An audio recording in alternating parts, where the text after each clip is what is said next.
আসসালামু আলাইকুম। তো আমার মইন ভাই কিছু কথা বলবে, আপনারা শুনেন। আসসালামু আলাইকুম। ওয়ালাইকুম আসসালাম।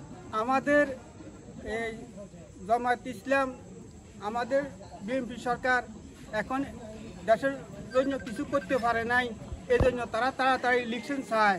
তারা ইলেকশন করে পাস করে যদি ক্ষমতা পায় তাহলে দেশের পুঁতাইতে আসবো বালা করি। ঠিক ঠিক কথা বুঝেননি? এই জন্য তাড়াতাড়ি ইলেকশন চায়।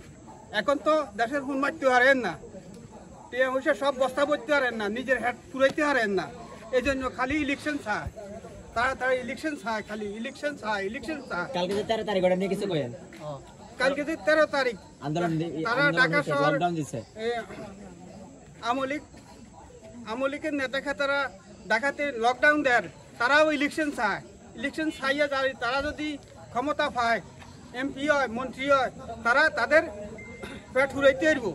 এই জন্য তারা তাড়াতাড়ি ইলেকশন চায়। আপনারা কোনো গরিব দুঃখী কোনো কৃষক বাইরে আপনারা ইলেকশনের দিকেও যাইয়েন না, চা পানি খাওয়ার লাই কোনো মাছ দিয়ে চমনিও যাইয়েন না। আমি আমলি কালকে ভালো হইব না খারাপ হইব ওটা লয় কিছুক্ষণ। কেউ আইলে দেশের লাই ভালো হইতো না, সবাই দেশের লাই খারাপ ভাই করবে। আপনি কিছু বলেন। সবাই নিজের লাই চায়, আমিও আমার নিজের লাই চাই, আমিও আপনাকে লাই চাই না। আমলি কালে ভালো হইব না নাকি? কোন দল আইলে ভালো হইতো না। কোন দল আইতো সরকারে, মানে ডাক্তার ইউনুসে ভালো আছে, ভালো আছে। হ্যাঁ সুন্দর কথা। হ্যাঁ ডাক্তার ইউনুসে ভালো আছে। ঠিক আছে।